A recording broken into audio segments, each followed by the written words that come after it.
Bismillahirrahmanirrahim. Assalamualaikum warahmatullahi wabarakatuh.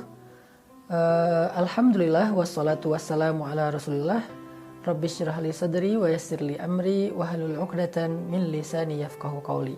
Selamat datang teman-teman di dalam Ramadan Series dengan tema Beningkan dari Hati, khusus yang sesi YouTube-nya nih.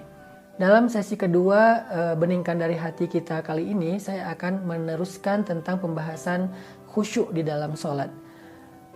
Apa itu khusyuk? Setelah kita tahu kemarin bahwa khusyuk itu penting banget. Kita kalau misalnya pengen sholatnya jadi rohatun nafs, menjadi rehat bagi jiwa, maka syaratnya khusyuk. Kita kalau pengen sholat itu menjadi kunci datangnya pertolongan Allah, maka syaratnya khusyuk. Kita kalau pengen di dalam sholat itu Allah turunkan rahmat kepada kita, maka syaratnya khusyuk. Kalau kita pengen di dalam sholat itu kita didoakan oleh malaikat, maka syaratnya khusyuk. Sekarang pertanyaannya adalah apa itu khusyuk dan bagaimana cara kita meraih khusyuk? Khusyuk itu kata para ulama adalah menghadirkan hati untuk mengingat Allah di dalam sholat. Allah Subhanahu wa taala berfirman, "Wa aqimis sholata lidzikri," dan dirikanlah sholat untuk mengingat aku. Artinya salah satu di antara misi sholat itu adalah mengingat Allah. Jadi agak aneh kalau orang mendirikan sholat untuk nemuin ide-ide yang kreatif. Karena tidaklah kita diperintahkan sholat untuk menemukan ide kreatif dalam urusan dunia kita. Tidaklah kita diperintahkan sholat untuk ngelamun. Tidak ada ayat dirikanlah sholat untuk ngelamun. Itu nggak ada. Dirikanlah sholat supaya dapat ide. Itu nggak ada. Dirikanlah sholat supaya lari dari omelan istri misalnya. Nggak ada juga. Dirikanlah sholat supaya bisa ria'an nas, pamer kepada manusia. Enggak. Terus untuk apa kita dirikan sholat? Misi dari sholat itu adalah aqimis sholata lidzikri. Dirikanlah sholat untuk mengingat aku, kata Allah. Allah juga berfirman, wala takum minal ghafilin. Janganlah kalian termasuk orang yang lalai. Lalai di sini ngelamun. Jangan sampai kita menjadi orang yang di dalam sholat ngelamun, mikirin komen head di akun, mikirin mantan, mikirin kerjaan, mikirin yang nggak penting. Enggak. Sholat itu tidak untuk ghafilin, untuk ngelamun. Tapi sholat itu untuk lidzikrillah, mengingat Allah Subhanahu wa taala. Makanya definisi khusyuk yang paling kayaknya jelas itu menurut saya adalah, kata ulama, khusyuk adalah menghadirkan hati untuk mengingat Allah di dalam sholat. Apa indikasi seseorang sedang khusyuk di dalam sholat? Bagaimana kita tahu kalau kita itu khusyuk? Satu, ketika kita lagi sholat, kita ingat Allah aja, nggak ingat yang lain. Allahu Akbar. Kalimat pertama aja yang kita ucapin dalam sholat itu adalah kata Allah. Berarti saya lagi menghadap Allah nih, bukan lagi menghadap mertua, menghadap pasangan, menghadap bos, menghadap investor, menghadap guru, menghadap siapapun. Allahu Akbar, saya lagi menghadap Allah. Berarti sekarang yang ada di hadapan saya itu adalah Allah Subhanahu wa taala. Jadi kalau kita pengen tahu kita khusyuk apa enggak, coba kita rasakan, kita lagi ingat Allah atau lagi ingat yang lain dalam sholat? Lagi ingat Allah atau lagi ingat kerjaan? Itu hal yang paling gampang untuk mengukur kita khusyuk apa enggak. Sehingga kalau kita bisa pastikan bahwa sepanjang sholat saya ingat Allah, kalaupun agak-agak keluar sedikit-sedikit nggak lama gitu. Nggak sampai dia pergi lama terus balik lagi pas salam. Nggak. Keluar sebentar balik lagi, keluar sebentar balik lagi, karena itu manusiawi lah. Untuk bisa fokus 100% itu mungkin butuh waktu gitu ya. Tapi seenggaknya kita sadar kalau kita itu lagi ingat Allah, menghadap Allah, menghadirkan kesadaran kita bahwa kita tuh sedang di hadapan Allah dan Allah menyaksikan ibadah kita. Itu indikasi khusyuk yang paling sederhana. Yang kedua, kalau kita pengen tahu kita khusyuk apa enggak, kata para ulama adalah yang diambil dari surat An-Nisa, hatta ta'lamu ma taqulun. Kita ngerti apa yang kita ucapkan. Kita lagi baca doa iftitah, kita ngerti. Kita lagi baca Al-Fatihah, kita ngerti. Karena ada orang yang ketika dia sholat, udah sampai di ayat Al-Ikhlas, dia lupa, tadi saya baca Al-Fatihah nggak ya? Berarti dia nggak khusyuk. Karena dia nggak sadar apa yang sedang dia ucapkan. Sehingga orang yang khusyuk itu, ya'lamu ma yaqul. Dia ngerti apa yang dia ucapkan. Allahu Akbar kabira dan seterusnya, Alhamdulillah dan seterusnya, Qul huwallahu ahad dan seterusnya. Apalagi kalau dia baca ayat-ayat yang panjang, dia sadar apa yang dia sedang ucapkan, dia ngerti. Kalau bisa dia faham terjemahan dari teks, zikir, lafaz, ayat yang dia baca di dalam sholat. Dan yang ketiga, indikasi seseorang khusyuk itu adalah ketika dia sholat, dia bisa merasakan penghambaan diri dia kepada Allah. Dia merasa dia rendah, dia merasa hina, dia merasa fakir, dia merasa butuh kepada Allah.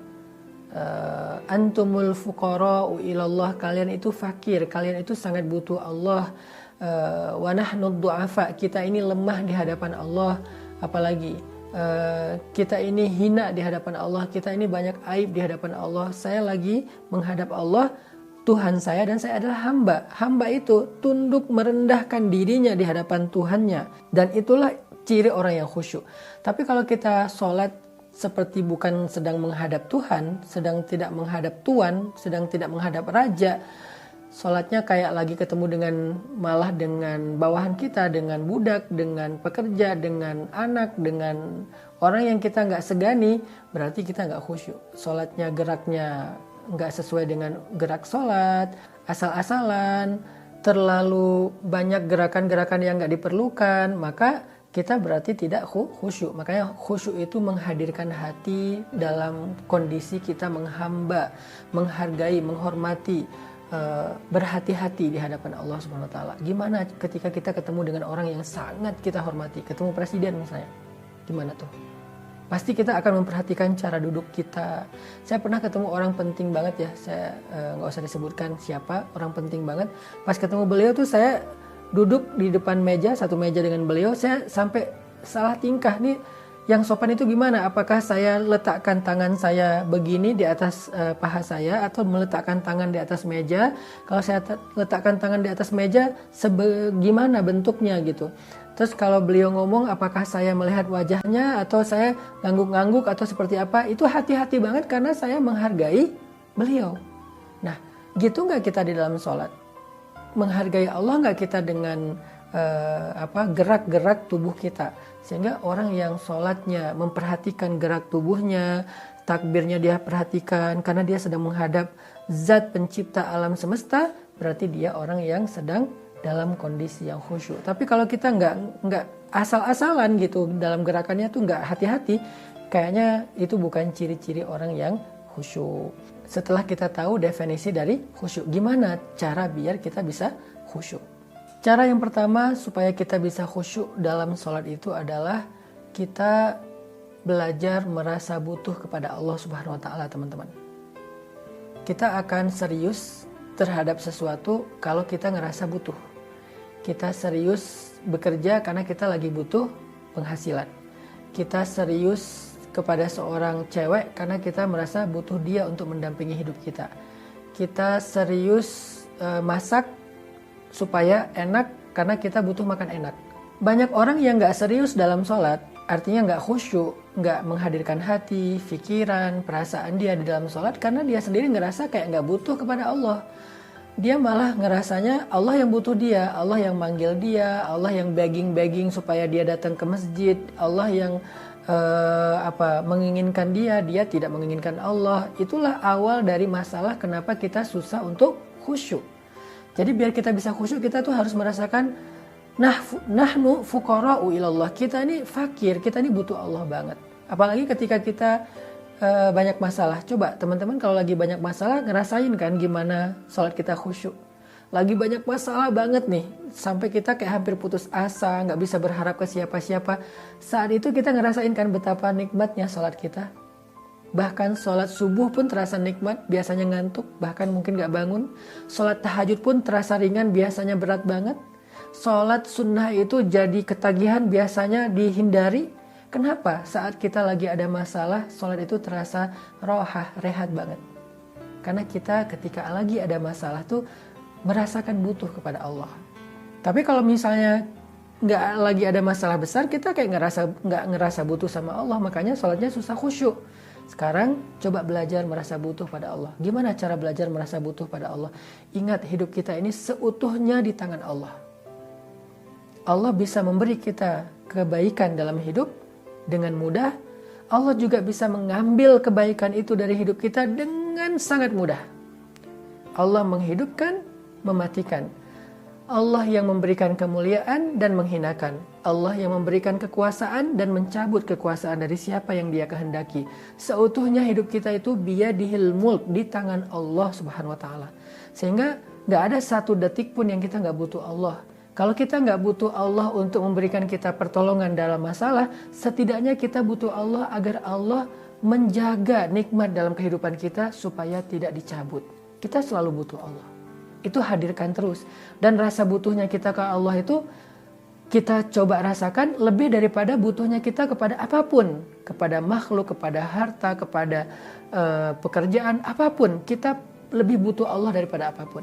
Karena semua yang ada dalam hidup kita itu tidak akan terjadi kecuali dengan izin dan kehendak Allah Subhanahu wa taala. Hadirkan rasa butuh kita kepada Allah, barulah kita mudah untuk khusyuk. Yang kedua, gimana tips supaya bisa khusyuk? Coba pelajari makna dari setiap lafaz sholat yang kita baca. Baik itu doa, zikir, ayat. Coba pelajari apa terjemahannya. Karena kalau kita nggak tahu artinya, susah buat khusyuk. Kita nggak paham apa yang sedang kita baca. Kita baca misalnya kalimat Sami'allahu liman hamidah. Allah mendengar siapa yang memujinya, kata imam. Lalu kita mengucapkan Rabbana lakal hamdu wa lakas syukru misalnya. Atau Rabbana lakal hamdu hamdan katsiran thayyiban mubarakan fi. Kita ngerti nggak maksud dari kalimat itu? Coba pelajari terjemahannya. Kita baca misalnya Inna sholati wa nusuki wa mahyaya wa mamati lillah. Tahu nggak arti dari kalimat Inna sholati wa nusuki dan seterusnya? Kita membaca Subhana Rabbiyal A'la. Tahu nggak arti dari Subhana Rabbiyal A'la? Dan banyak lagi lafaz sholat yang harusnya kita ngerti terjemahannya. Baru kita bisa khusyuk. Yang terakhir teman-teman, cara biar khusyuk itu adalah hindari hal-hal yang membuat pikiran kita ke distract. Nabi itu serius banget dalam sholatnya. Sampai Nabi pernah lagi sholat, Nabi memperhatikan satu helai kain di depan beliau yang punya corak gitu ya. Sehingga setelah beliau sholat, kain itu ditutup sama Nabi karena mengganggu sholat Nabi. Bahkan Nabi pernah juga di atas mimbar lagi khutbah, tiba-tiba mencabut cincinnya dan meletakkannya. Lalu Nabi mengatakan, cincin ini telah membuat saya tidak tenang. Sekali melihat cincin, sekali melihat kalian, kata Nabi. Artinya, saking menghargai sahabat, Nabi pun mencopot cincin di tangannya supaya bisa menghargai sahabat yang sedang Nabi nasihati. Apalagi dalam sholat. Nabi itu nggak mau ke distract dengan apapun. Makanya sholat yang paling baik itu tengah malam karena inna nasyi'atal lail hiya asyaddu wat'an wa aqwamu qila. Sholat di tengah malam itu lebih tenang, lebih bisa fokus, hindari hal-hal yang membuat ke distract pikiran dan perasaan kita.